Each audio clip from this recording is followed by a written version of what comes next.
Deal with this. I don't care. Go away. No. I said go away. No.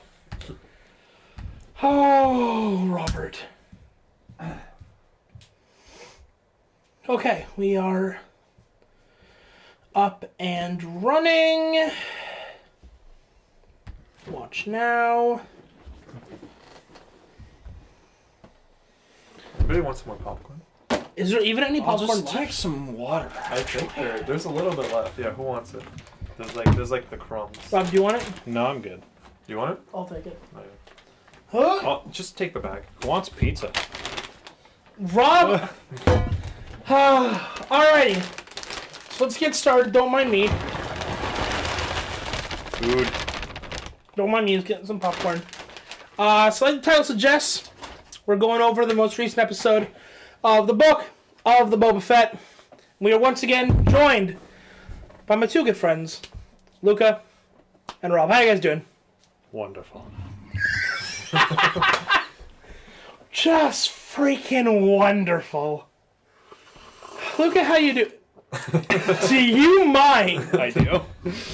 Luca, how you doing? I'm doing okay. I'm glad you are. This insolent tool.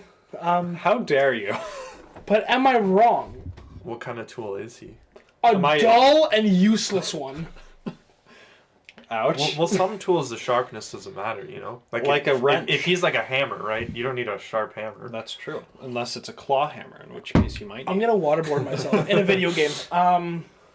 We can play Doom. No, that's true. But yeah, so we just finished watching the Book of Boba Fett, episode 3. Let's just get our first thoughts into it, shall we? Luca, thoughts, What opinions? me? I don't want to go Because first. you're the most recurring person besides me, and this is an interview. I'm running the show. I've earned the seniority to be able to speak first. Exactly. I am also the youngest. Wait, Are you? hold on. No, you're the youngest, aren't you? Well, we When's can't your actually birthday? talk about age on Twitch. That's actually forbidden. Oh, it is? Wait. Yeah, legit. I'm not kidding you. Really? It's considered a breach of terms of service, yeah. I wasn't fact. talking about Well, it's a good thing. AGE. It's a good thing my age is over 400, so we're okay. I mean, less than 2 in terms of brain cells.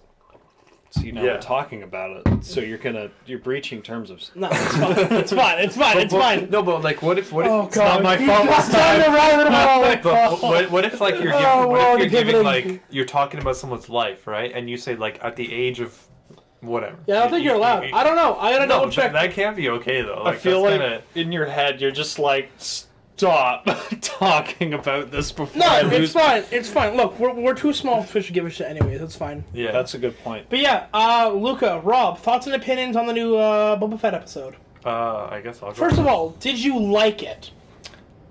Some parts. I liked it. I thought it was good. Some parts I did. Some parts yeah. I was like, okay. Fair enough. Not as good as the last one. The last one I liked. Significantly. Yeah. I'm glad we have the echo chamber here. I liked it. I also too liked it. Train heist Yeah. was Prime Yeah. Boba Fett time. See, now I don't want to Italian say hand anything signal. because my opinion is the exact same. Yes, the train heist Okay, was also good. okay. So why don't we just go right into the into the bear? Just get right into the meat meat and potatoes. and potatoes of it. Do either of you want to give a summary of the episode really quickly? Okay, so... All right, Rob, stepping up to the plate. Oh, no. Now I've lost my train. I can do one. Good. Okay. can Oh. How Switching does this start again? So it starts Oh yeah, because he's in the back. Salty dude goes to Boba Fett because his water got stolen by millennials. So Boba Fett confronts Yeah, the there are millennials. millennials in this, and it's a good old time. No, it's not. I know they're not even millennials. They're what comes after Gen X, Gen Z. Gen Z. I feel like they'd be more Gen Z like. How dare you? I meant millennials as in like the Aren't you a colloquial- millennial? I don't want to talk about it. Yes, he is a millennial. We're Gen Z. Yeah, Actually, I'm yeah. on the border. You know the mic can hear you, right? I can Yeah, just do yeah, yeah. Rob. It's fine. I can just. Okay, it doesn't matter. Doesn't matter. We're This good. year, though, right? Yes, this year. Okay. Yeah. Okay. So you. Yeah. There you go. Yeah. But there's something that comes after Gen Z, isn't there?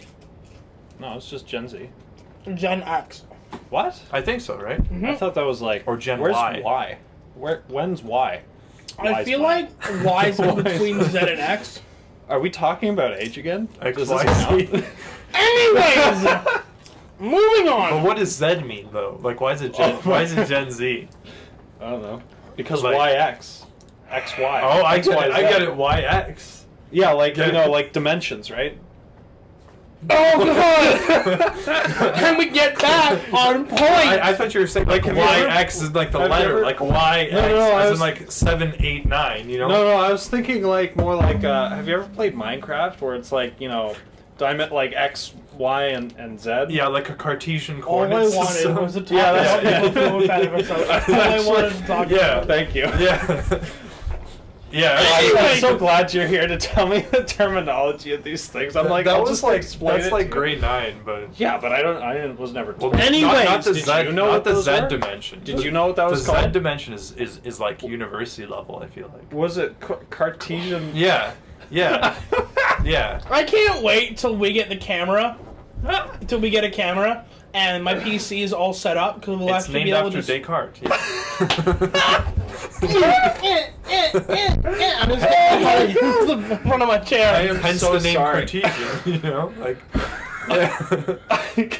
I gotta do some more research on this. Yeah. Anyways, can we get back to the episode? This is a good conversation. I think Yeah. we should skip this episode and talk about Descartes. You know what? Hey, if you want to bring up Descartes' evil demon, I'm down. Well, the real question is after Z, like what's the fourth dimension? Sorry, Like, guys. You're letter not getting do- any Book of Boba Fett, guys. What letter do you Sorry. get to that? Right? That'd be like A1, right? Or 1A, or something. What comes Probably after, what comes A1. after like Z, right? I'll give What? up. S, Anyways. or like some extinct. Okay, go on. Wait, no, Sorry, God. I will walk out of the podcast. I don't care. I will no, walk out right now. I have to finish the summary. Fine. Okay. Yeah, You started one? I did. I did start it. Crap, okay. Yeah. So the punk gang Right. stole the water from the guy Yep. who was charging exorbitant prices for the water, and then Boba Fett was like, No. no, he went the whole kind of like work your way out of jail kind of thing. He's like, if you work for me, I'll let it slide. Yeah, Yeah. I guess. It was more just like it was more just charitable. Just like a hey, you guys have it tough. Just work Well, for me. I Yeah, saw they it have as it like so a tough. two birds at one stone. He deals with the salty water guy who Salty gets too water. much with like the whole hey, I can get young kids to do labor for me. For free. Why not? Seems Well, no, they said they're gonna get perfectly paid. legal. Did he? Yeah, because they're talking about low wages, right? That was the whole. Oh yeah. That's Let's go, guys. But, so do they sleep in Jabba's palace? Like is that Well, where yeah. is that where they live now? Of course. How do you think they got to his Bacta tank so quickly? I guess so, right? Speaking of, remember that Wookiee in the second episode? Yeah, he got his ass kicked by a bunch of millennials. Yeah, Yeah. And Yeah, he two- kinda did. And 2 Gamorrean guards. And then he And left. a trap and door. Fennec. Yeah. That's fair. But like, and then he just left. Like, what a... One thing at a If he time. doesn't come back... I'm sorry, no. If he doesn't come back later on in the season, I will be disappointed. I agree.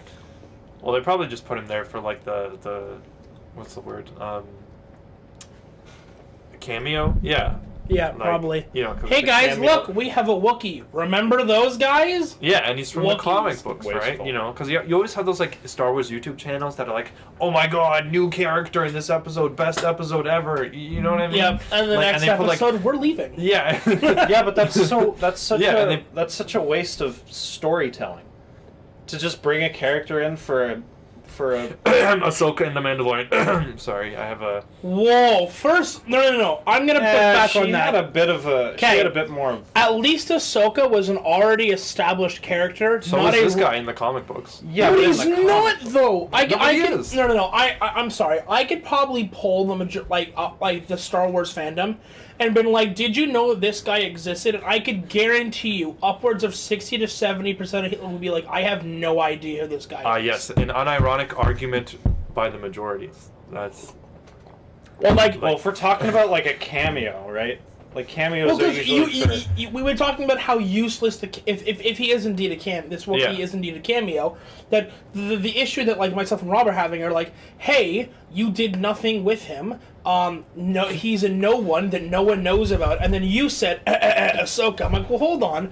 Ahsoka is already it's a cameo. Like, I well agree. established. You know that too. I wasn't a fan of the Ahsoka thing just to bring up Thrawn. I agree with you, but to compare a non-established character to what I would consider to be like a fan beloved character. No, I think it's disingenuous. No, I disagree. I disagree because I don't think that the strength of a cameo should be measured by how well known the character is. Now, if you want to talk about what they actually did in the story, that's fine. But I don't think. In which case, Ahsoka is definitely far more justified than this Wookiee. Sure, right, but I don't think you can just say like just because it's Ahsoka and she's more well known, it's a better cameo. Like I personally, I think by that standard alone, yeah, it technically would be a better cameo because more people would understand it. Rather than like, I think out of all three of us, you're the only one who was like, "Oh, it's that guy from that." That I don't know one. Right, but sometimes when they do like cameos and stuff, they don't want it to be too on the nose, right? They want to do something that that people will like realize after the fact, right? Or they'll be like, "Oh, hey, this was actually in this," like sort of subtle stuff. And then the more obvious of a character it is, it starts becoming less of a cameo, and it like demands that they have a more active role, right? Right. But usually when I see the word cameo being used, I don't think it's in either of these instances, because usually a cameo is just like a background character with like a few lines, right? Right. But yeah, okay. No, go ahead. Continue. No, I just like I don't think we should be having like a lot of cameos of like previous characters anyways, right? That's fair. So like even if it's Ahsoka or some random Wookiee that nobody knows, right? Like it's like I agree, why? and I don't think that we You- should you- have you know. cameos for cameo's sake. I Yeah. know that like we've spoken extensively. Yeah. On the like you and I both agreed the Ahsoka cameo in Mandalorian was unnecessary, and it was only to further set up the Ahsoka series that's going to come out like indefinitely. I'm sorry, it's just like do you really believe that no other character couldn't have done what Ahsoka did in The Mandalorian? Like show up and then fight the magistrate and then tell Mandalorian about the thing is, any other character would still be a cameo. they could have done like a new character, you know what I mean? Because the whole point Sure, the whole but point, it wouldn't pack as much of a punch, I'd argue. how so? See, that's the thing that I'm kind of like iffy about. Well, Because then we're saying it only packs a punch because she's a well-known character. So it's packing a punch because of the merits of what she's done in other things. Okay, Let me. But if they had a better story, like they could have a new character come in and tell the Mandalorian whatever he needs to know. Right. I don't even remember what. She just tells About them to go to the Thrawn, planet Tython, Okay. right, and bring fucking Baby Yoda, that little green whatever. Yeah, gotcha. Yeah, but she shows up, right? Just to do that. Defeats the lady, right? Yeah. Frees the town or whatever, and then interrogates the lady about Thrawn, right? Which, in my opinion, is completely useless because it just sets up a loose end that has nothing to do with the show it's in, right?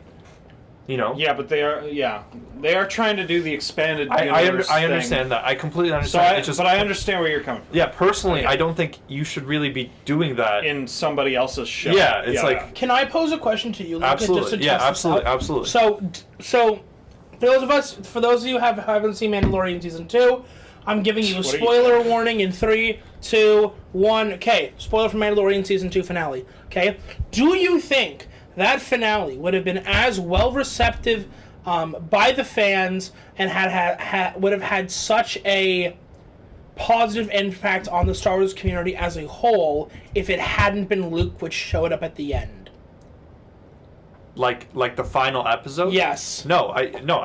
I don't think it would have been as well received. I think by the. Are you asking personally or by the community?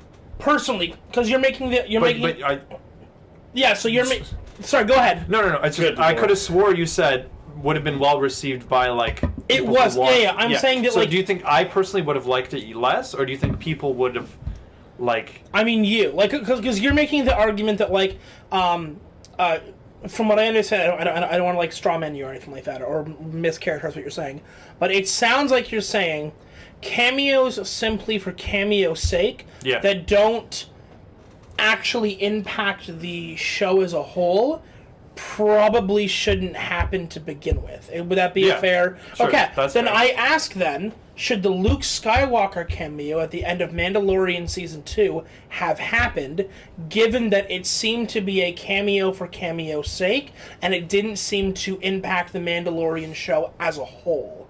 Yeah, I mean, I would be okay personally if it didn't happen. I did like it. It was my favorite part of the season, I think. Right. But, like, I don't think it was necessary to happen. Right. I feel like the only reason they did that was to get Baby Yoda away from the Mandalorian. Right. Because whatever they're planning in the next season, Season 3, like, Baby Yoda doesn't need to... Yeah, or they probably don't want to carry that storyline anymore, right? Right. So to me, this personally, it seemed more like a get-out-of-jail-free card, right? They're like, they reached the end of the allotted episodes that they are, and they're like, oh, what do we do with him, right? Right. And then Luke Skywalker shows up, which I absolutely loved, but he does kind of show up. Would you agree? He does kind of show up out of the blue, spontaneously. Yeah. You know what I mean? He's kind of just like, oh, you know. I will admit, there was a reason for, like, there was an explanation for that, but I guess I see your point. Well, I understand. They went to Tython in like. That was like 3 episodes beforehand, right? And they got Grogu to signal the whatever. Well, like the Force meditation. Yeah, whatever, right? Which I guess alerted Luke that he exists, right? Okay, I get that. And then in the final episode, we have that scene where Moff Gideon, like, I think he like notices or he knows who Luke is, right? Right. Like he notices that someone's on board, and he's like, "Oh shit, it's gonna go down," right? Yeah. But like it doesn't have any. What can substance? I say? No, not substance. It just doesn't really have any like foreshadowing.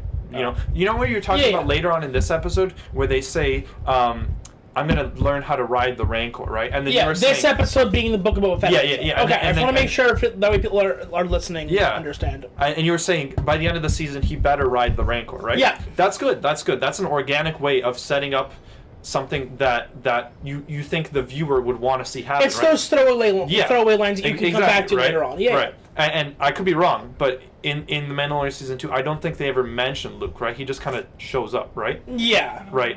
Yeah. Do they? For the most part, they don't. I don't think they mention him Ahsoka until doesn't he arrives. The only other Jedi that's even closely like referenced in the Mandalorian is Anakin.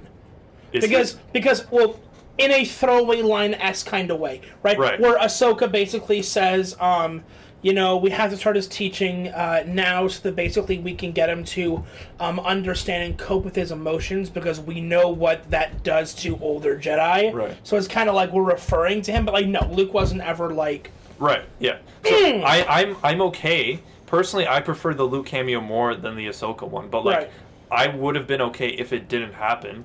Yeah, but I enjoyed that it did happen. But I just wanted to like probe that because I know how much you love Luke, right? So I wanted to see like just a test for consistency. But I do think that's also a cameo. That's like very much a cameo, right? Yeah. It's awesome, but it's still and you can enjoy something well from a plot or artistic standpoint. Say it's probably unnecessary. Yeah, that's what I think at least. It's probably unnecessary that Vader chokes a man through a TV screen, but it's awesome. Right. I think it was absolutely necessary. It needs to show Vader's oh gosh, you can do it. It needs to it shows Vader's ruthlessness. Sure, but we've already seen that in other instances where he's choked out other people. It accentuates it, I guess. Is that the word I'm looking for? Yeah. It kind of. For me, it's like it's the head beating you over the head with it. It's the dead horse, but you want to see the dead horse ravaged over and over and over again. Right. Exactly. Yeah. But I here's the thing though. I do kind of feel like it was necessary in some sense. Mm-hmm. But I don't know. Well, it depends how they're going to do the series from now on. But it is necessary in some sense to get rid of Baby Yoda, if that's what they're going for, right? Yeah. It just didn't have to be Luke, right? Yeah. They could have done anything with him, right? You could have brought back Ahsoka. Yeah, they could. That episode. Yeah. And then just there you go. Honestly, as blasphemous as that may seem, as what I'm about to say might seem, I believe it would have been more internally consistent if Ahsoka had come back. Yeah, had come back, right? And I know she said that, like, oh, I can't train him or whatever, like, you got to bring him here, right? But at least get him out of harm's way or whatever. Yeah, like we know that she's aware of his existence, right? So now Luke probably went to Tython, saw that Mando and Baby Yoda weren't there. So the question is, how did he track them to Use the Force, Luke. Use the Force, I guess, right? So yeah. Anyway, Padawan was doing some. Anyways, okay. So the Wookiee. Getting back to Boba Fett now. Now that we've done cameo for cameo's sake, that Wookiee. I actually wanted to ask you both. What to you guys was the highlight of the episode for you? Hold on. I'll give you mine while you guys are waiting. Okay. For me, the highlight of the episode is also, in my opinion, the worst part of the episode. Nice. I know. Look, it's like poetry. It rhymes, all right? So for me, I loved the Wookiee fight inside of Boba Fett's palace. However, I hate the fact that Boba Fett once again got his ass utterly handed to him. Absolutely. I don't understand it. Yeah, so, because I love seeing the Wookiee in action, I love seeing, because we never really got, at least for me, we never really got to see Wookiees in their, prime fighting condition. It's referenced during Revenge of the Sith, during that one cutaway scene where you see the droid army and the Wookiees fighting each other. But we've seen Chewie, pick up a guy and choke him a little bit, with Lando or whatever, but we've never seen a full-fledged adult Wookiee just tear into someone. And I'm like, finally. Because we get all this talk about how Wookiees would, rip you apart. Solo kind of touches on that, where it's like... Wookiees or droids won't rip your arms off. Yeah, exactly. Yeah, that's what I would have liked to see, right? And can you imagine, it just, takes one of the Millennials and just rips their arms off? Because, that's... And they supplement with more, droid parts. That would make sense, right? Or if you rip the droid's arm off, that's an easy way of having, a good callback to the first movie. Have a good callback, but also introduce some violence that's not necessarily as violent or as gore, right? Mm-hmm. If he rips off robot arms, it's robot Big arms, right? Yeah. do. There's no blood, no nothing. He'll just replace them, right? Yeah. So it's it adds that level of, I guess, yeah. I don't know. Like I said, I enjoyed the Wookiee fighting, but again, I hate how easily Boba Fett got his ass handed to him. Not only that, but I hate how easily the Wookiee got his ass handed to him. It took 6 or 7 people to take him down. I'm okay with it. I don't know. First of all, I think it came way too early in the series. Okay. Yeah. He was only just introduced. I know you say he was fun, but I'm gonna just ignore that. Right. You should ignore it because. Sorry. I feel like I'm interrupting. I'm really sorry, but you should ignore it because a show should stand by itself. Exactly. Right? Yeah. No. So you should ignore it. He does exist, but you should ignore it. Yeah. So go ahead, Rob. Sorry. He's frick. I lost my train of thought. Sorry. Look what you did, Luca. It's your fault. So easily lost.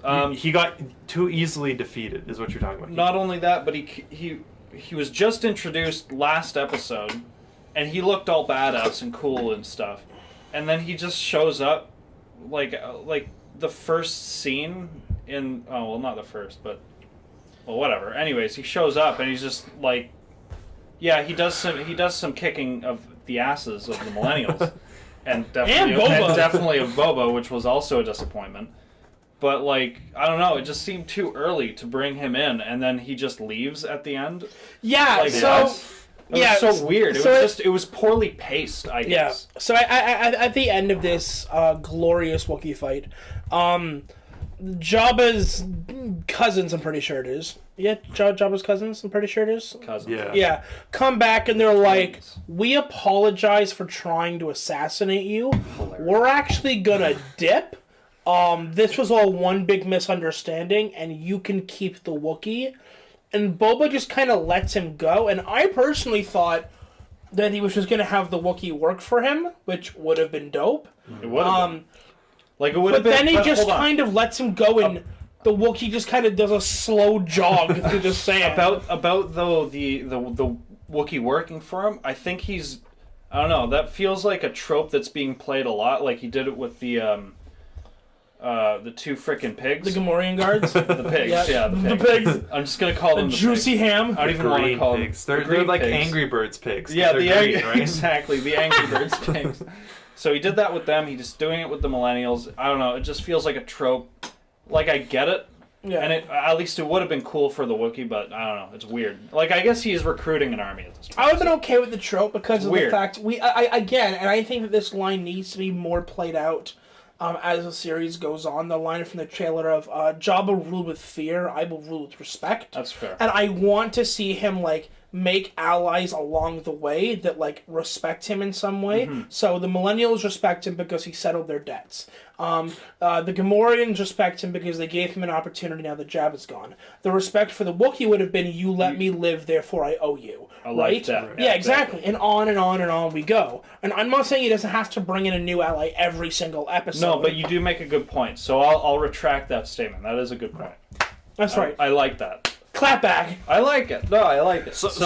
But yeah, he just leaves at the end. It's like, yeah, he just do. I mean, it was weird. Yeah, they need to bring him back. I'm not a huge fan of the pacing so far. Mm-hmm. I think it's weird. Right. I'm not. It almost feels aimless. If I may. Where the show is kind of like moving from like whichever way the wind blows at the moment. Yeah, or whatever. It just feels aimless. Like you. I don't really know. Like what's got, like I don't really know what they're trying to do here at this point. Which could be a good thing. It could be. But also a bad thing if nothing gets paid off. But it's like when a show's trying to like kind of lure you in. Mm-hmm. Like yeah, maybe like one season they could do that and be kind of mysterious and whatever. But like this is the first season of Book of Boba Fett. And we're a third of the way through this series as well. Let's keep that in mind because it's only 9 episodes. Mm-hmm. So we're a third of the way through this meaty juicy. It feels aimless. Yeah, it feels like those filler, quote unquote. I don't want to use that word, but the episodes of the Bad Batch, right? Like we all know which episodes of the Bad Batch we loved, the beginning and the end, and the middle where they take the chips out, right? Yeah. But do you remember anything in between? Like bits and pieces. The Syndulla episode. Right, which was cool, okay, but it's also kind of aimless, at least in my opinion, in a sense, right? Because like it fleshes out the universe, but it doesn't have anything to do with the Bad Batch themselves, right? Mm-hmm. They just kind of show up. They're like a mercenary group, right? Right. I feel like maybe it's just like Disney's like pestering Dave Filoni and Favreau to just like push out these series.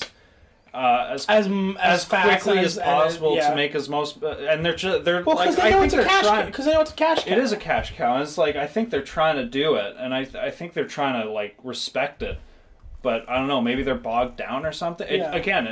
My whole thing is it just feels a little aimless, which could change, but I don't know. It's weird. Yeah, I think it's interesting. I don't want to slander Dave Filoni or whatever, but if you look at the way that they set up the Clone Wars television show, it also didn't really have overarching like narrative plot threads, right? It had arcs which were self-contained, which were good, but like in a season you'd have a bunch of like different arcs that sometimes didn't really have anything to do with each other, right? So I'm wondering if that sort of mindset of how a TV show should be run, which isn't wrong, it's just a different way of thinking about it, like I'm wondering if that is being transitioned here, if you know what I mean, right?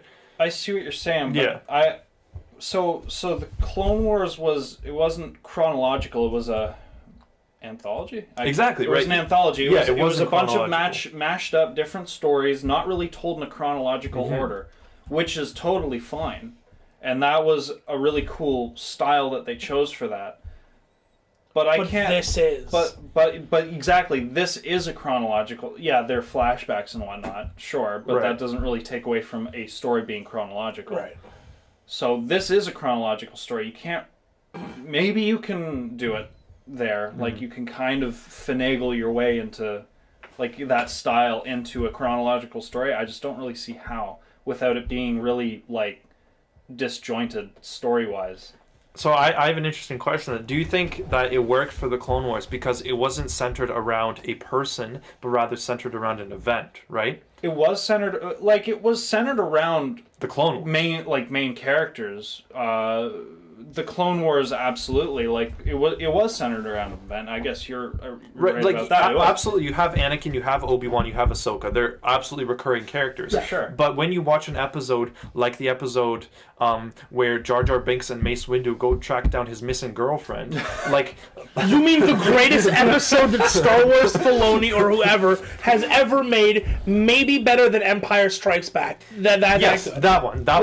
that's a mouthful. If Jar Jar wants to get his Mac on, I fail to see what the issue is. I still think it's like it has. It's like you said with the Bad Batch. It has its instead of episodes, they'll all use. It has its arcs that we remember. Like we all remember the Umbara arc. Yep. I actually just rewatched that. We all remember the Great Mortis 2 months arc ago, and stuff like that. So it's like, I don't know. It worked really well then, and there were many seasons to flush it out and develop those characters. But like you said, we're getting 9 episodes. Mm-hmm. I don't know if you can do that. And Kenobi's supposed to be even shorter than that. Right. But that's what I'm just thinking, right?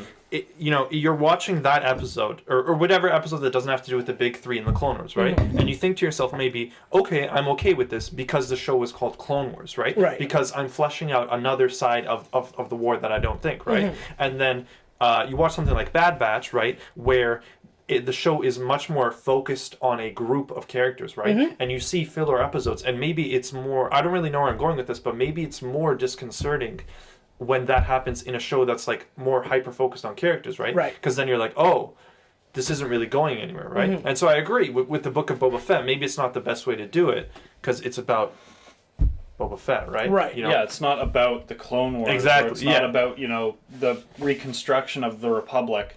It's about... Boba Fett. A specific guy. Yeah. So let's get it together, guys. Yeah. Yeah. I don't know. I don't want, but like you said, I don't want to slander them either. Because I have a lot of respect for the Clone Wars. Mm-hmm. The Clone Wars was like a masterpiece. Like it started off, sure, like we don't really remember the first season all too well, but like. I remember bits and pieces, but I remember I remember the first episode actually quite fondly, where Yoda finally just takes his day out on these droids. That was pretty cool. Or the introduction of Ahsoka to Anakin. That was in the movie, actually. That was in the movie?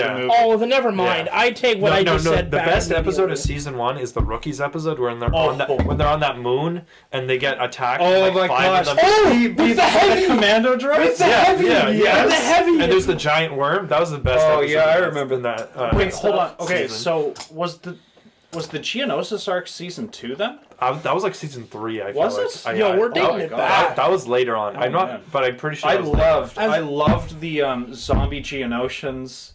Do you remember that? That was before the battle. No, that was after. No. I think as long as we can all agree that Mortis arc is the greatest. No, Mortis arc is hot trash. Okay. No, it's not. Mortis when they the go father, to the son, and the daughter, the light, the dark, and the in-between. That was the worst part of the show. That, eh? No, I hated that. I absolutely hated that.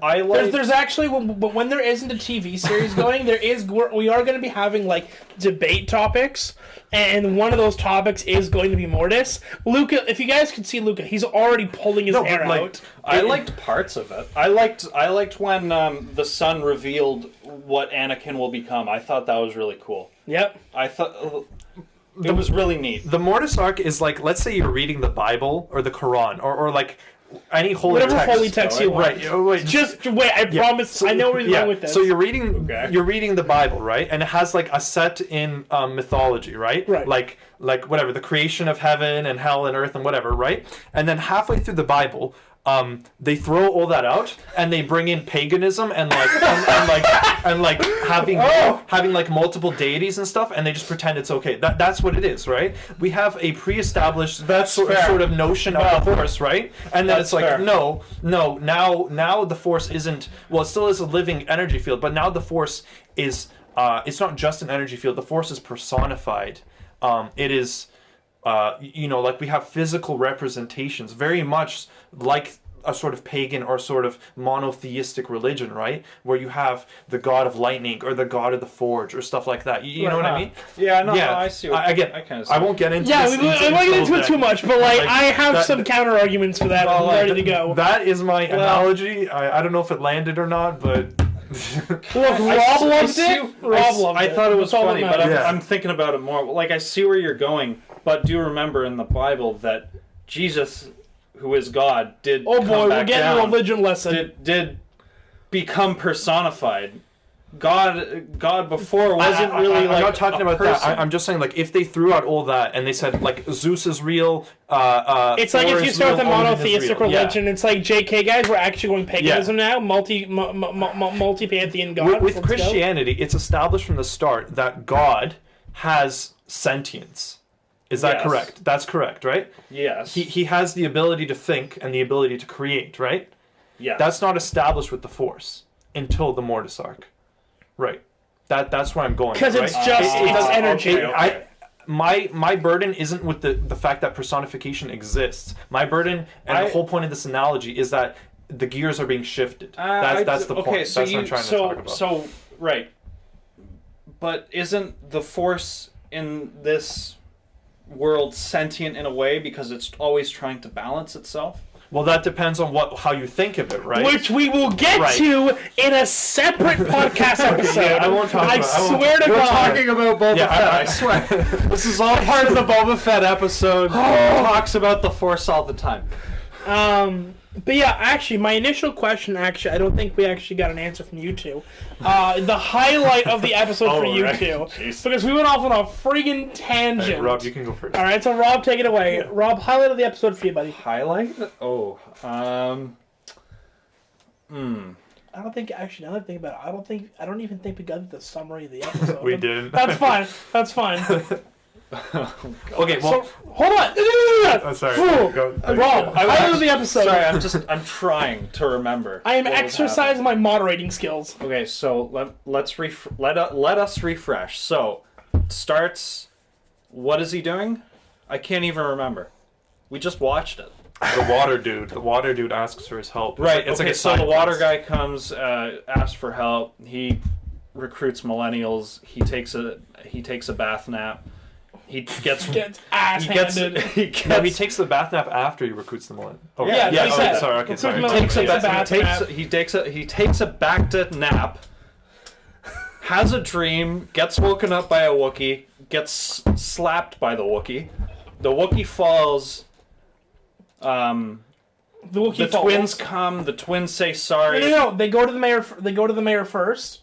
No. The twins come before. Yeah, the twins come before. Twins come. Yeah. The twins say sorry. The twins are like, oh, by the way, this is owned by the syndicates, not us. We have no right to be here, so we're leaving. We're going back to the this territory's already been promised to the Pikes. Yeah. So and then they're like, you should probably leave too. And Boba's like, no.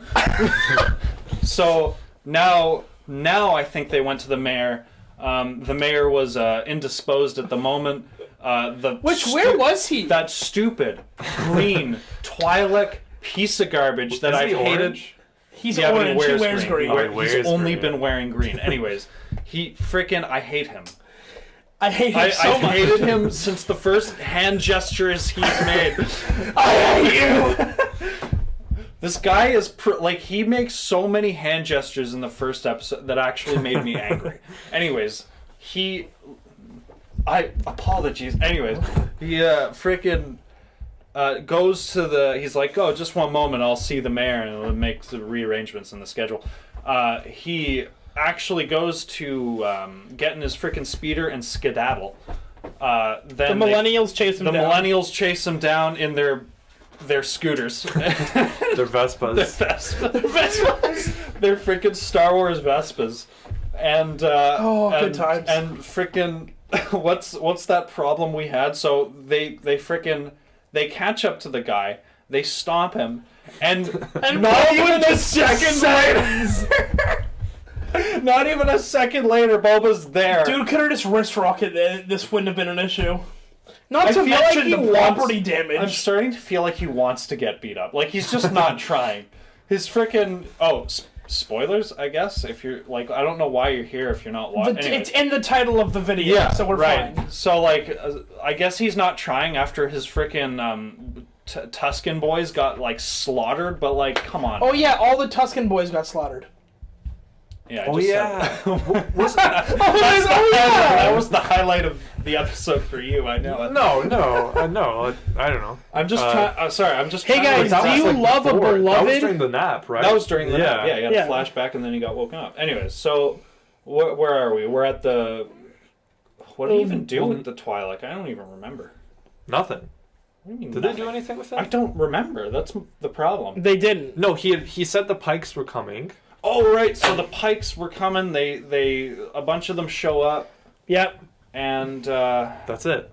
Was that it? Yeah. That's it. Yeah, and then it ends with Bo basically saying like hashtag bring it the on. Oh, and he wants to ride a Rancor that he got from the twins. Oh yeah, because he got a Rancor from the cousins of Jabba. And now the Rancor's all like, I like this guy. Oh, and Danny Trejo's in it too from Machete. Yeah. You guys like that He's movie. the Rancor trainer. The Rancor master. He's freaking long hair blowing in the breeze like a majestic eagle. The more Danny Trejo we can get, the better off the world will be. Absolutely. We lost Betty White. Let's hope to God we don't lose Danny Trejo. Okay, so I found my favorite part is the Rancor scene. It's the Rancor scene. When he's talking to Danny Trejo. As we finally get an answer to a question you've been babbling on about for the last 5 minutes.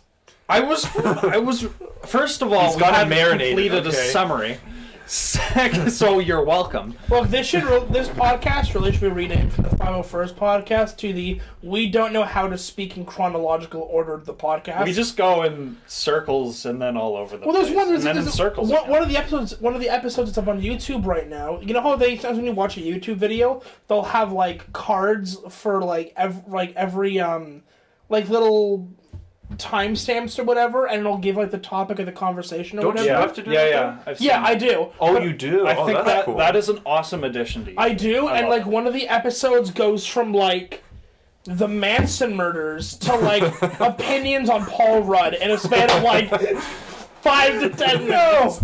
And I don't understand it. Good. I love that. I will have to add more of those cards in as we go down, just so you guys get a whole shebang. Well, I feel sorry for you though, because you have to quantify sort of like what's going on. This is just gonna be talks on how your podcast is run? Yeah, it's fine. Yeah. Okay. Anyways, yeah. So my highlight was Danny Trejo giving Boba the Rancor. And making it so that the Rancor is Boba's pet. Yep. You learn some nice Rancor lore, which is kind of neat. They're misunderstood. They're misunderstood creatures. Haven't heard that one before. I had a couple of like I don't really like this scenes. Definitely the speeder chase was just so boring. It felt like it lacked a sense of urgency. It did. I'm not quite sure. I was trying to remember. Chad is talking about Paul Rudd and how awesome Paul Rudd is. I don't. Wait, no, hold. Is Paul Rudd gross or something else gross? I'm concerned. Anyways, Luca, highlight of the episode for you. That's a toughie. It really is. It was Danny Trejo, I know it. Yeah, but I don't want to repeat. You know, so I gotta choose something. It's okay. else. You can No. That's what you enjoy. What's your favorite thing? No. This is like okay, fine. It was the Tusken Raiders getting murdered. Jeez. Yeah, no. This I is felt a little civic pride for Anakin right when I saw that. Good job, guys. No, I didn't really like that part though, because it just ends. You know. Like, he sees the Tusken Raiders are slaughtered, and then he just gets woken up. To get his ass beat. Yeah, to get his ass beat, and then it's like, okay, we gotta remember this later on. Like, I feel like that would have been so much more impactful if it ended the episode like that. Don't you agree? Yeah. Him being woken up or him getting his ass beat? No, the Tusken Raiders slaughtered. Getting killed. Oh, I agree, yeah. But that would have been a good ending. Kind of shoehorned it into... Chad has clarified, quote, Paul Rudd is the worst. Yeah. What did Paul Rudd ever do to you? He has some good movies, doesn't he? He's alright. He's pretty good. I like him. I don't have an issue with him. What the hell's the problem, Senate? I don't know. What was my favorite part? I gotta think about it. What was your least favorite part? What was my least favorite part? Hold on, we're gonna get to that. I want this answer first. Fine, start with the good, end with the bad. I don't know. I feel like it was all just like... Like the podcast. I don't know if there's like really a high point for me, other than the rank. Yikes! Yeah, that's too bad. No, but that's not to say it was bad. That's not to say it was bad. It's just like... It was everything was fine. All over. Not mad. I thought it was good, but like there's nothing that stood out to me like the Luke scene at the end of Mandalorian, right? There's nothing that was like, oh my god, you know? That's fair. I don't know. Come on, you can do it. Just one thing. Danny Trejo's beautiful hair blowing in the breeze. His beautiful mane. I'm sorry, his beautiful mane. Let's get it right. I guess the smoke from the tents. Yeah, I like the whole. The whole flashback part. I think was probably my favorite. Like, even as short as it was, he just kind of sick. No, but like he like leaves camp, and then he goes to meet the Pikes again, who are kind of cool. I like them. Oh yeah, but who doesn't like the Pikes? Actually, my favorite part is the end. My favorite part is the end of the episode when they arrive, and the guy, he talks to him. He's like, "Yo, they're here."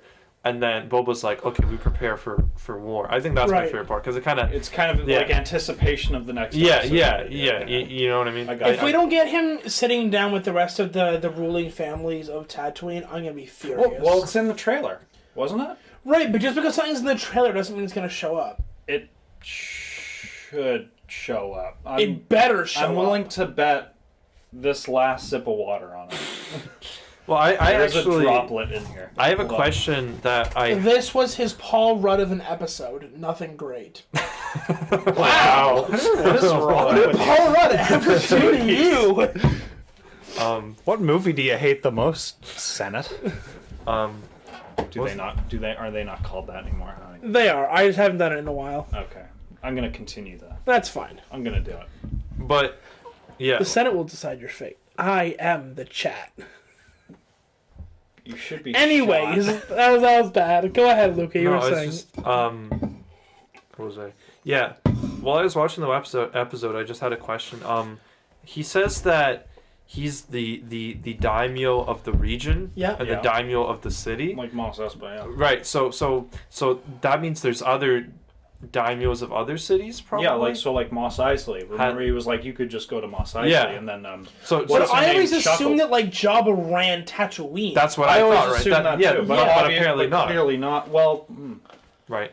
And maybe he has other stuff. Maybe Mos Eisley. I mean, to be fair, we haven't actually seen anything but Mos Espa and Mos Eisley, and that's it. Right.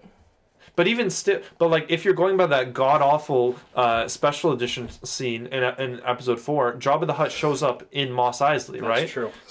So I guess if there is a daimyo, he obviously doesn't limit. There might be because from what I understand, some continuity issues. Daimyo basically is like king of the underworld. I thought it was a per planet thing, but I guess it's not, right? Right. I thought so too. Yeah. Which is more menacing as well. Yeah, it would be, right? Yeah. But I'm okay with it being of a region though, because in my opinion, Boba Fett doesn't really do like a lot of managerial stuff for the whole planet, right? Right. He always goes back to the same city on the same city streets and talks to the same people. It's like if he was overlorded the planet. Small, right?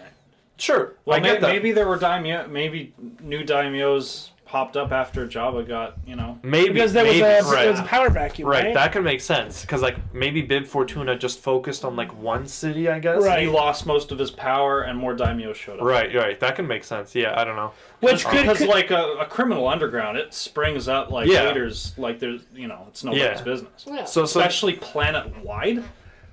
Right. So then the question becomes, what do the Pikes want specifically with Mos Espa, right? Like, well, it was as the twin said, it was promised to them. By whom? By the mayor. Don't know. By the mayor. They said by the mayor. Maybe, okay. Which is why they go to the mayor to be like, I'm sorry, you gave them what? On whose authority? Right. So. I see. Got him. I guess. Yeah. I don't know. That was just my sort of like trying to.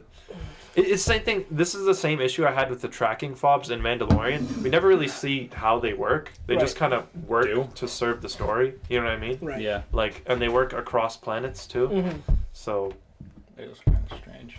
Cool, I guess. They're adding new things. I don't know. They are kind of trying to shoehorn a lot of stuff into these. I don't know if it's maybe I don't know. Well, I think I'm just like you make a good point. Like, well, it was for me. It was like the whole. It was two things about the Mandalorian actually. First, it was him not taking off his helmet because we've seen Mandalorians take off their helmet, and there was. But hold on. That being said, there was an explanation made. All that stuff. So that's cool. Another thing though, and I know there was I had seen videos online about talking about this, but it was the Beskar armor. Like you see like Mandalorians getting slaughtered in the Battle of Mandalore, and it's like, but aren't they wearing Beskar?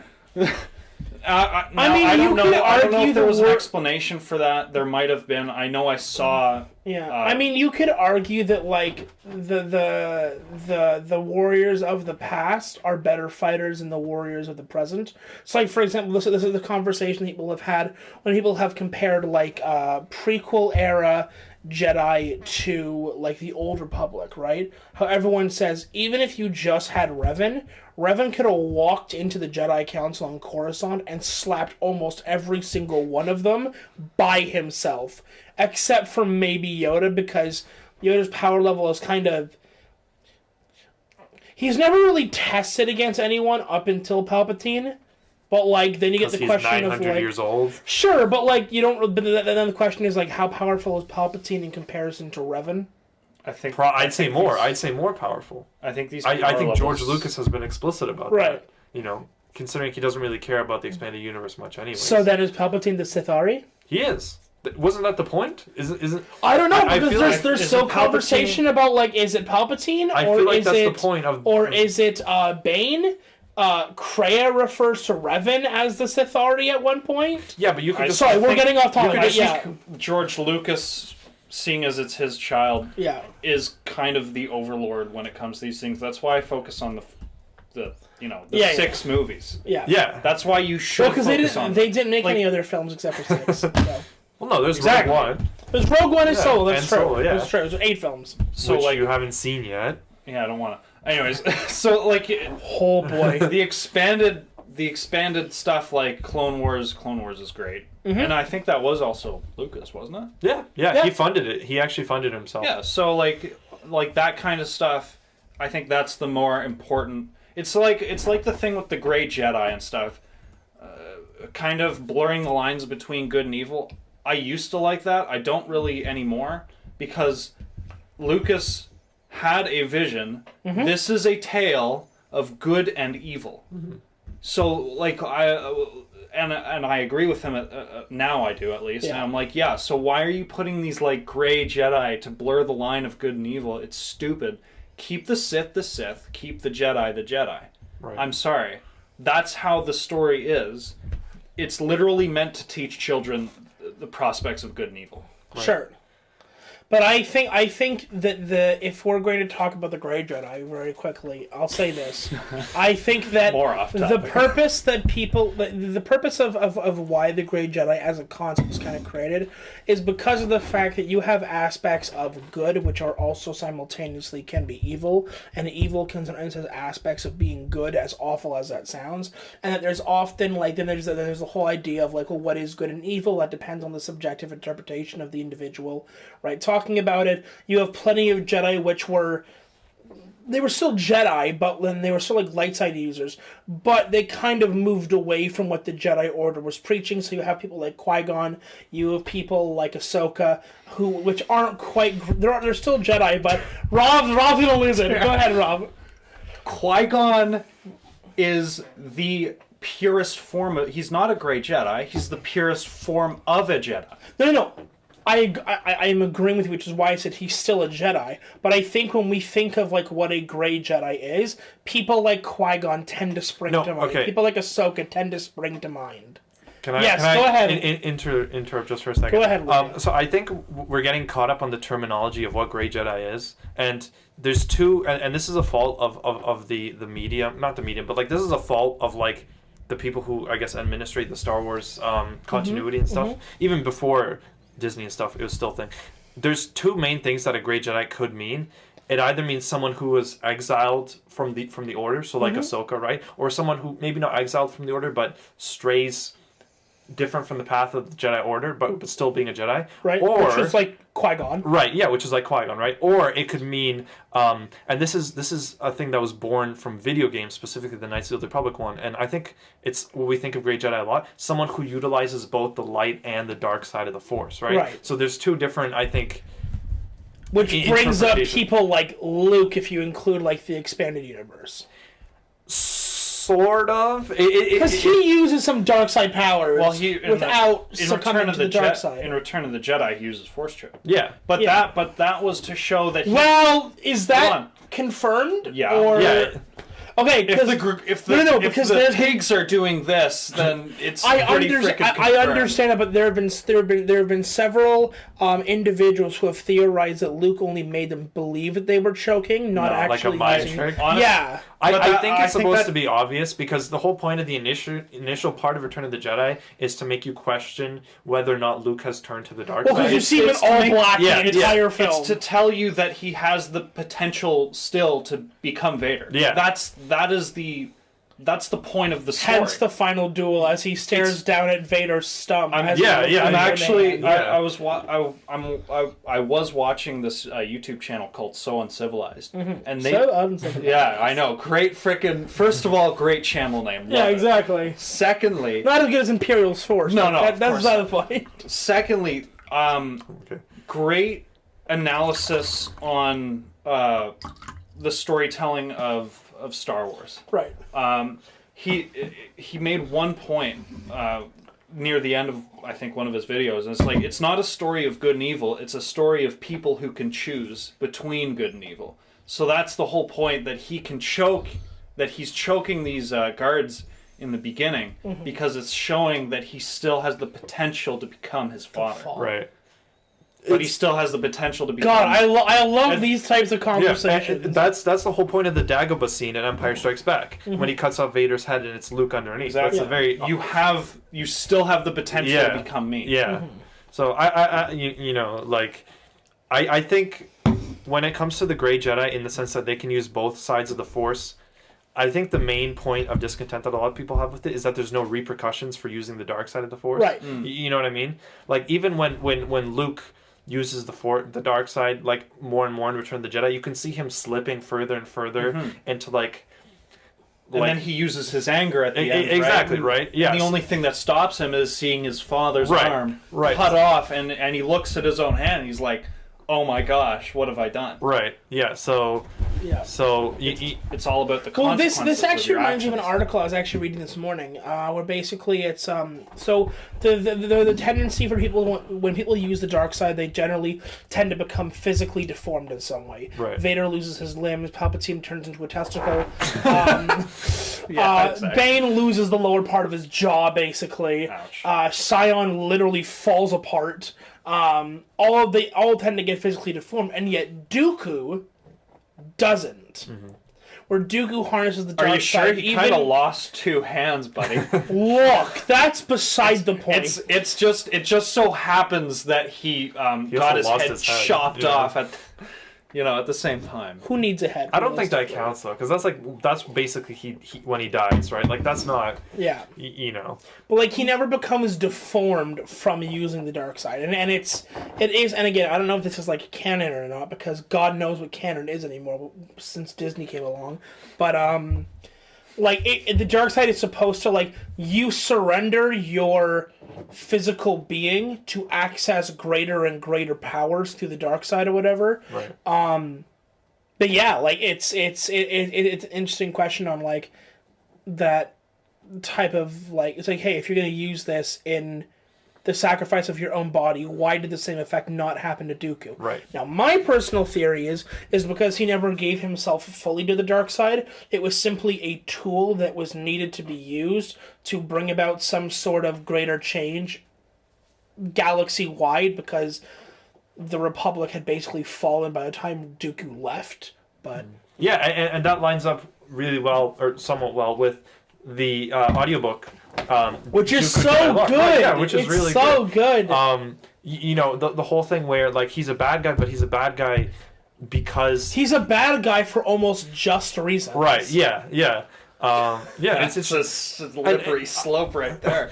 I would agree with that. Look, in a sense. Obi-Wan deserved to die in Revenge of the Sith, and Anakin should have cut him to bits. Anakin, hold on. Anakin. I sounded hold on. Obi-Wan won fair and square. You're just salty. Absolutely. Obi-Wan's a legend. He's the greatest character ever penned. I would like to retract my statement and say instead Vader lost, not Anakin. Oh, Jesus. No. Because they're two separate entities? No, they're not. Yes, they are. They are. And I will go down swinging. They are, but they're not.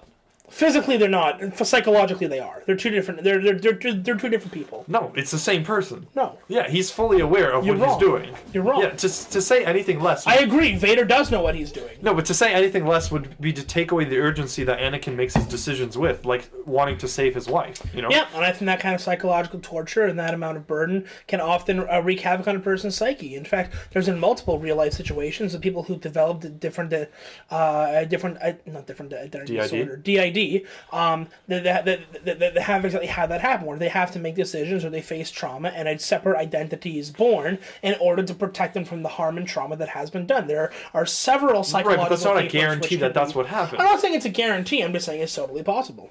Okay, it's possible. It's also possible that. Can't think of anything. I don't know. I take that's a W. I take it differently. I don't think he's two different personalities. I think it's more he's trying to become Darth Vader, but he knows what he's trying to do. That's why he's like... I think that Anakin tries to do certain things, and through the choices that he makes, something inside of him snaps, and Anakin dies, and Vader is born. Sure, but I don't think that's like a identity disorder. Like, I guess kind of in a sense, but not like in the split personality. Yeah, way, not in the of? split personality kind of deal. I think he's just trying to convince himself that he has become something that he's not entirely yet. Right. That's why Luke has hope. Which I think is Anakin fair, but like, back. for example, I really like the episode in Rebels. I know that you don't like this example, but I'm going to use it anyway. It's the Twilight of the Apprentice episode. That's a great episode. Where and I know he likes the episode, but doesn't like the example I'm going to use. Oh, okay. Where basically where Ahsoka is fighting Vader, Anakin right? Skywalker And she cuts part of the mask off. Uh-huh. Now there's a fan edit on YouTube where the mask gets cut, but it's not Vader's yellow eyes, it's Anakin's blue eyes. And as he rises and says, "And you will die," the blue turns to yellow again, and it's like Vader has taken back over. Or the fact that Vader continuously uses Anakin in the third person, almost as if he is a separate entity to him. Now, Luca, you'll argue that like that's just him trying to distance himself from what he once was. That's what I'm saying. Which is fair. That's what I'm but saying. I think you could also reasonably interpret that as him literally thinking that Anakin is a separate entity to himself. You could interpret that he has broken off so much from reality that separate identity has taken hold. But here's the thing: I think he's quite in tune with reality. Like the realities of what he's done and what he's going to do, and and I do like think that he's not out to lunch. He's just broken and has decided to go down this path, probably to punish himself. Yeah. And I agree with that, but I think that there's an extent where he comes to, for example, and again, there's lots of instances where we see kind of a separation between, Vader, not in like the DID way, but like the difference between Vader and Anakin. Like for example, in Return of the Jedi, the hallway scene before Vader brings Luke before the Emperor, right? You have the way he talks to the way Vader talks to his generals and things like that. But there's a moment in the hall where he says, "It is too late for that, son." Right? That is like Anakin peeking out from behind the curtain, going, shit, boys. But then once he's brought in front of the Emperor, it's like, nope, mask back on, Vader's back, baby, let's go. Well, I think it's just an example of sunk cost fallacy taken to its extreme, right? To the point where he's committed so much to the role that there's nothing left for him in life except the role, right? Well, that was the point of Sidious, right? Like Sidious wanted to take him to that point where he has nothing else to live for. Right, and Sidious is sort of like his anchor, right? Sidious is the only thing he has to live for, except when he meets Luke, or when he meets Luke, and that's where you see sort of like the peeking back. It's like he's sort of trying to fight. He's an internal. I feel internal struggle. Internal He's struggle. having an internal struggle. Yeah. Like I just because and this could be there is no conflict, but he's lying. This could be totally this could be totally wrong. But how I always interpreted Return of the Jedi, which is the greatest movie of all time, is that wrong? Is it fire? It is fantastic. How I always like my personal headcanon was that I feel like Palpatine was so deeply rooted in the dark side that I think he has sort of a way to like influence and dominate like people's put his will on other people. Yeah, sort of, right? You know what I mean? Well, that's what makes him the master puppeteer. Yeah, right? yeah. He can make others do what he wants them to do. Right, and that's Vader's why a marionette. Yeah. That's why when you were saying when he talks to Luke in a certain way, but as soon as they go back to the Death Star and meet Palpatine, the mask is on again. Yeah. That's what I was. And this is completely my just headcanon theory, right? Yeah. But I always assume the closer he gets to Sidious, the more sort of like overwhelming his presence is, right? Well, like it's not even a physical isn't there thing. It's something, just like, and I think actually Battlefront 2, the video game has that's the way I always saw it, I never right? really saw it like that the way. further that Vader gets from Palpatine, right, the more autonomy he has, right? But he always knows he has to come back to Palpatine because Palpatine is sort of like the guy holding the leash, right? And Vader's the lapdog, like trying to do something, right? That's an interesting right. take. That's how I always thought of it, right? And there's actually, and I think actually the Battlefront 2 video game does a really good job of kind of, in a way, pushing that, but where Palpatine has the ability Dark Aura, so it's like, literally, you get away from him, you good, the closer you get to him, the more, like, influence and almost, like, powers, like, radiating off of him. That's and I just want to be clear, I do still think that Vader would obviously, like, murder and kill and whatever, even, like, far away from Palpatine, without any because Vader influence. is still evil. Yeah, right, like, he's done it so much that it's, like, second nature this time. But I just think that there's probably more of an influence when he's with Palpatine, right? Which is why I think it's all the more powerful that Luke convinces him at the end to betray his master right there and then, right? Like, and in sort of a ironic sort of way, I don't think he could have done that unless Palpatine had been there, right? Because it had to have taken, like, the point of no return, like the lowest point for Vader to make him actually snap and fully commit, right? Like, I think if you convince Vader somewhere else, like, okay, this is the plan, we're going to do this, and this, like, it would have fallen apart, right? Like, Vader would have somehow shifted back into his old mindset, or like something would have happened and he would have been Palpatine's right hand, like, lapdog, so to speak, right? But you have him, like, at this point where his son is, you know, literally about to die. Yeah, right. And like that's what it sort of takes for him to fully commit. Yeah. Sorry if that was rambling. No, you're good. You're good. I know how much you love Return the greatest of the Jedi, film of all time. Yeah. We gotta watch that. That is a great movie. It is. Hey, maybe the fourth will do like a. Maybe the fourth will do like a watch party or whatever. We'll just watch the OT or whatever. I wasn't a huge fan of like the Endor fight stuff, but like whenever it shifted to Luke, you're totally there. That's fair. That's totally fair. That's me. That was always me as a kid, and even so now, every time they go back to the Ewoks, I'm like, no, go back to the fight. No, because go back to the Vader Luke stuff. You have something that you're so invested in. It's the main conflict, of the. It's the conflict. Yeah. If not the Endor stuff, like it is so. It like that carries the movie for me. And like, which isn't necessarily a bad thing. But it's just so amazing. Yeah. Oh, I don't know. I think that's fair. But I mean, Empire Strikes Back does the same thing. I agree. You know, like you have Luke dueling Vader, and then you cut to Lando and Leia. I'm like, no, City, right? Go back to the fight. That's it. That's right. You know, but the question is like, do you think that an amazing part of one movie can make the movie itself be the best? And obviously, I think we all agree yes, right? Because we all have our favorite parts, right? Yeah. You know, to some extent. Like for example, let's say you took the Mustafar battle between Obi-Wan and Anakin out of Revenge of the Sith. Yeah, I think it would be as powerful. I agree. I personally think it would degrade the film. Yeah. You know, it would still be really good, but yeah, it would be it'd be really, really good, but it wouldn't be the greatest piece of post-war art known to man. Yeah, which is an actual critique. No, I unironically think it is the greatest artistic achievement of the 21st century. Like it's American. I genuinely think so. Star Wars is the U.S.'s Iliad. Yeah, and Revenge of the Sith is more so like. Revenge of the Sith, if you're thinking about like some Wagnerian epic or like some Nordic saga, Revenge of the Sith is the Star Wars film that is the most, in my opinion, the most like the biggest example of that in my sense. Like it's almost Shakespearean. It is. In its screenplay. Exactly right. It's more than Shakespearean because whereas Shakespeare focused a lot on the characters at play, which is a thing in Revenge of the Sith. When you talk about these like epic sagas and stuff, they exist oftentimes to tell the epic story and explain something, right? And that's right. With its themes, yeah, its exactly. Dialogue. Yeah. The story itself is so large in scale, and it changes the way that things are perceived, which is why the stories were created, right? It's to explain certain things, like why does this happen, or whatever. Why does it, like the politics and good versus evil? Yeah. And yes, it has its focus on the characters, which is a very a huge driving point in Star Wars. For example, Anakin and Obi-Wan, like their whole fight scene.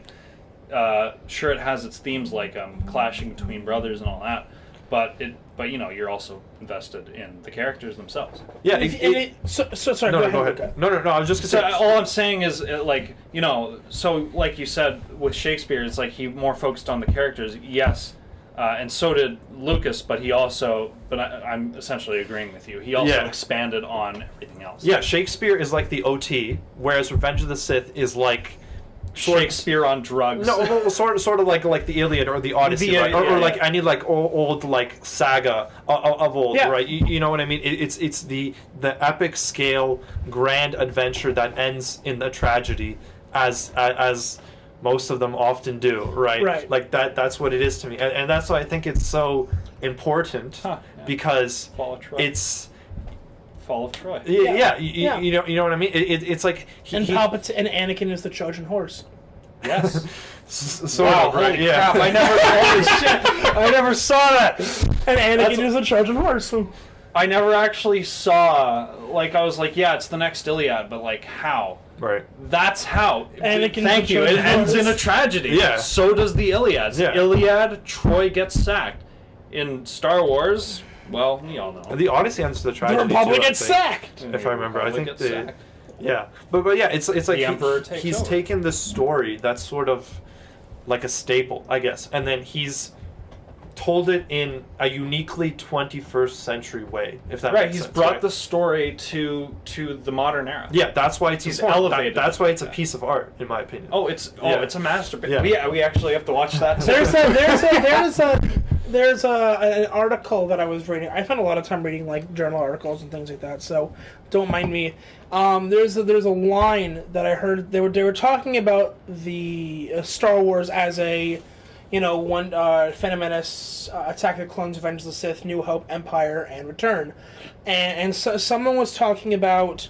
There were two people basically talking about it, and one person said that what they liked about.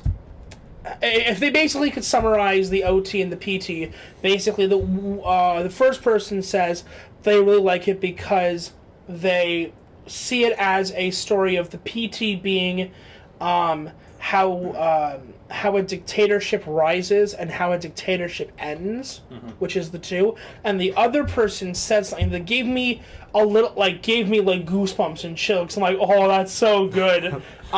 He said, the story of the prequels is not the story of how a dictatorship rises, it is the story of how a republic falls. Because that's the emphasis. That is the story. We understand that Palpatine comes to power, but it's in what way, how, and how is the system subversion, used against corruption. Itself to bring about a republic which spanned 1,000 years. A feeling of unsafety. Yep. A willingness to surrender your rights and freedoms. Yep. I'm not making any. Sorry. Jeez. An argument that politicians should be voted more and more power for the greater good, for a more safe and secure environment. I was gonna say Empire. Cough, cough, wink, wink, nudge, nudge. If you get our hint.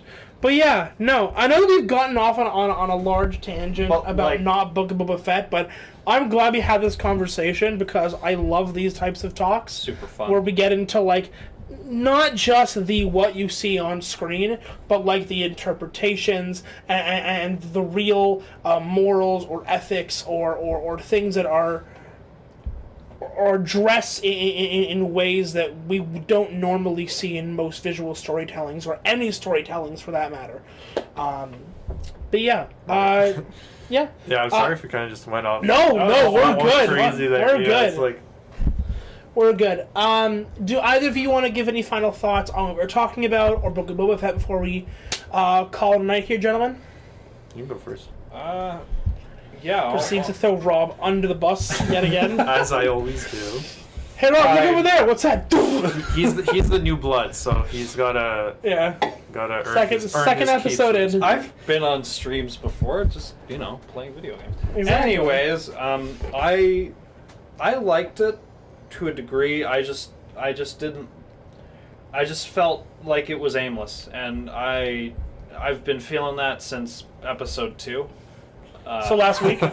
So last week, yeah. I've been feeling adrift since last week. It's been so long. The first episode, I don't even remember. Honestly, the first episode was nothing special either, for me. But yeah, like, I don't know. It feels kind of aimless. I'm not a huge fan of that. I'm hoping that it changes. Mm-hmm. But that's not to say that there's nothing to enjoy out of it. Like, I did enjoy some bits and aspects. I enjoy that they're expanding. I always love world building. World building. I love world building. It's fun to me. Mm-hmm. It's interesting, the stuff that you can do with it. Yeah. So I always like that, and I am a suck for it. Like, if we weren't talking about it and my mind wasn't activated the way it's being right now, I'd probably be like, yeah, it's fine, I like it. So, but, I don't know. I like it. I like it to a degree. Some of it is kind of disappointing, though. Right. Luca, final thoughts? On the patent pending scale of, is it better than Return of the Jedi? The answer is no, of course not. So much better than Return of the Jedi. Absolutely not. Return of the Jedi is like resounding no. Yeah. You know what? I'll actually agree. Book of Boba Fett is better than Return of the Jedi. And you know what's better than Book of Boba Fett? The Last Jedi. Well, if by better you mean worse, then yes, I agree. Yes, I agree. Is today opposite day already? If by better you mean today is the day that I give myself negative. a self-lobotomy in a video game. Okay. But yeah, sorry, Luca, go ahead. I thought it was good. I agree with Rob. I like the world building stuff. Although I don't know if this episode had like that much world building, but but like in the general scheme of things, like I love world building. Like that's why when the Mandalorian came out, I was all about it. I was like, yeah, of course, I want to see more Star Wars, more of that, please. More of that. That's what I really enjoyed about Bad Batch. I know we were talking about it, where if instead of doing a show called Bad Batch, they had just done a show called like The Empire or something, and had done different planets. Yeah, under they did. They had Imperial 3 rule. separate movies about it. No, sure, yes. Sorry, I sounded really sarcastic. I didn't mean that too. They did, but like, oh, great. Like, 4 if you count Revenge of the They Sith. even had an animated show about it. yeah. But like. Sorry, go ahead. No, it's okay. But like, if they had just committed fully to that, it's okay. As he pulls a Glock out of his like. Yeah, I think that would have been cool, right? Because like, it's just what you sell the show on, right? If you sell the Bad Batch on the story of the Bad Batch, then you don't need as much world building, right? But they have it and it's good, but it just doesn't fit the theme, right? So yeah, make more. I think that's what they want to do. They want to flesh out the universe. So make less character-driven stuff, and just flesh out the universe. Yep. Give me random. Bite-sized stories of like why this happened or why that happened. It would be a nice change than what we already got with the movies, which is character driven, and the world building is revolving around them. How about like something? Exactly. Opposite? As a kid, I would always read. I never afforded Star Wars Insider magazines, but I was always read them at like the newsstands or kiosks or whatever, and they would always have these small 2 to 3, 4 page stories that would talk about. I don't know, like explain some minute detail that like one like steely-eyed fan found in a movie or something. They would like explain it away, or they would tell some interesting story about some character or something like that. And I always saw the value in those stories because one, as a writer, it's hard to create interest in a story with such a short amount of time, right? Especially if you're introducing new characters, right? You ever watch 2003 Clone Wars? Yeah, that such was short amount of time. Just like I agree. I wish it was longer, right? But how to introduce Grievous properly? Yeah, exactly. That's right. That was awesome. But I really like that because it fleshes out the universe, and I totally understand that. I think the biggest problem with that is that not a lot of people would like it, right? Yeah. Like I think we're all nerds in a sense, at least when it comes to Star Wars, right? We genuinely care about about the universe. And I'm speaking for myself when I say I've had times where I've wished I was in the Star Wars universe, right? Well, you're supposed to. Yeah, exactly. Dude, I still walk up to automatic door and like wave my hand at it. And they're like, you will open the door. Yeah, so for people like us, I think those sort of stories are so engrossing because they flesh out, you know, it's like if you're watching someone live stream in the real world, that's showing you a little picture of what's happening in your world, right? Yeah. Now you put yourself in the Star Wars universe and these sort of stories serve as those live streams, those pictures into what's going on, right? But I don't think it would be as popular with the general, I guess market, you could say, because I feel like we've gotten so ingrained to this, like, you have character different masses, all that kind of stuff. Yeah, but like getting ingrained to like, okay, you have this story about this person and they change over the course of this, right? And stuff like that, and this happens. Like a basic character arc. Exactly, right? And there's nothing wrong with that. Mm-hmm. But I think it would be interesting to take sort of a leap of faith, right, and do that, right? And we actually saw that with Star Wars Visions, where each episode is its own thing, and you give carte blanche, so to speak, to all these animation studios to do their own kind of thing. And I think the result was actually quite interesting, right? Yeah. Where a lot of them sort of, I guess, not derogatory, they're derivative, sorry, not derogatory, they were derivative. Very derogatory. No, were they derivative of a lot of Star Wars tropes? Absolutely. But was there like but little there were nuggets? still new and unique things like Lop and Ocho with the bunny, right? Yes, which we didn't expect to be. Don't worry, we'll get you to watch Visions, Rob. There's an episode with a bunny, and Austin and I at first were like, oh, it's a bunny, right? Bunny. It's a furry, right? It's a furry episode. But the way they introduce it, and the way they talk about how this specific city reacts to the change of the guard, so to speak, reacts to the Empire coming in, it's like intriguing stuff, right? Yeah. It's like you get invested in that, right? So it's like, obviously, some people are interested in telling those kind of stories, and I think they should let like them, right? Shorts. Yeah, right. It doesn't have to be shorts, or just like... like an example. Yeah, I don't know if you guys ever watched The X-Files. Yes, I've watched it. Yeah, so The X-Files... I actually haven't. Very episodic. I do love the theme song, though. I like The X-Files, too. But it flip-flops, sort of like Book of Boba... No, more like Bad Batch, I'd say. It flip-flops between having narrative plot thread episodes and having...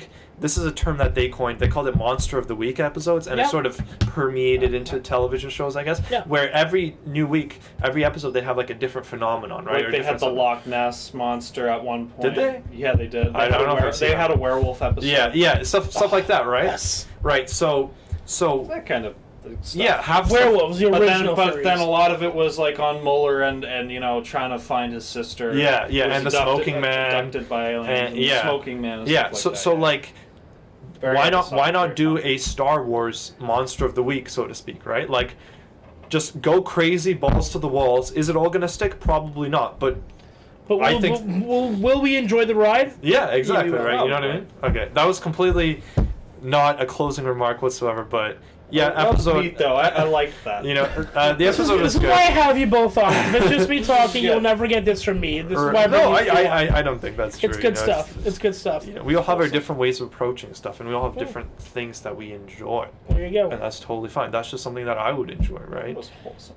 Yeah. See, there's something you want to end it nice and wholesome, right? But yeah, I enjoyed the episode. That really brought me back to 2003 Star Wars animation. Exactly. That was awesome. I love those. Okay, can I nostalgia? Yes. Sort of. Go. You had me at nostalgia. You had me at Luca. You are clear to take off. So as a kid, right, I would always visit my local library, and they would have these short comic books. There was 10 of them, I think, of. The 2003 Clone Wars and stuff. No way. Yeah, and I used to read them while my sister was at her ballet practice because I was bored out of my mind, right? Kidding. And it was really cool because each comic book would be its own self-contained little story, and it'd be like wacky and zany stuff, right? Like obviously because it's like a Tartakovsky thing, it's like Samurai Jack, right? Yeah. But it was interesting. There's a lot of cool stuff. So. Mace Windu just kicking battle. Yeah, but these stories were separate. Bare hands. Like these stories were separate little one-offs or whatever, but it's still interesting stuff, you know. So get you hyped for Revenge of the Sith. Yeah, and every time I would go back to the library, even now, still I still remember those like little comic books little as tidbits. a kid. Yeah, and how it would sort of enrich your imagination in a sense, right? Like it was so interesting being a kid. Especially growing up in that era of Star Wars where we're sort of starting to get into gear again, you know, after like a sort of quote unquote drought that they'd had like after the OT ended, and like you had the EU and stuff, but 1999 onwards, when Lucas was really putting stuff into it, right? Like it was special. There was a lot, right? Oh yeah. And oh god, you're making me think of all like my Lego Star Wars and playing Battlefront 2 at like 7 o'clock in the morning on my computer. Yeah, and the action figures were awesome. You know, like you could walk into the store and see like rows upon rows of Star Wars action figures and toys and stuff, and like they just don't heavily do that anymore. You know what I mean? You make me cry. Like I totally understand that these are. Well, going back to like nostalgia time. Yeah, and I totally understand that, but like it was a very interesting time to be a Star Wars fan because you just had so much. Yeah, especially as a child. Kid, it was like it's unreal. Yeah, and then once I discovered the internet and started reading like Wikipedia, the Star Wars wiki and stuff, it was like, whoa! It was like there is just everything out there, right? Like you could lose days upon end just going through it, and like I wish I got into comics when I was a kid. Yeah, they were great. Star Wars comics. Yeah, I like the old Dark Horse comics better than the current Marvel comics. That's just my personal opinion. But like the current Marvel comics are good in some aspects, but I like the old Dark Horse ones better. They were more gritty in a sense. They're more kind of just like. Well, the company named Dark Horse, I would certainly. But yeah, no, it's just like. I don't know where I'm going with this, but... You're good. Just nostalgia. Yeah, just nostalgia. Fun nostalgia stuff. You're welcome, guys. So I think for next week, because there will be another episode next week. Closing statements, Austin? This is his closing statement. This is my closing statement. Okay, so I think for next week what we're going to do is we'll review Book of Boba Fett, like we always do, episode 4. However, I want us to kind of continue the conversation we're just having. So we'll have a little topic of like, how did you get into Star Wars? Like memories of when you were a kid, because I think that'd be really cool. Because you're talking about that, and I feel like we're getting into that conversation, but we're not fully into it. Well, right you now. see, when I was a kid, we're also at the end of the.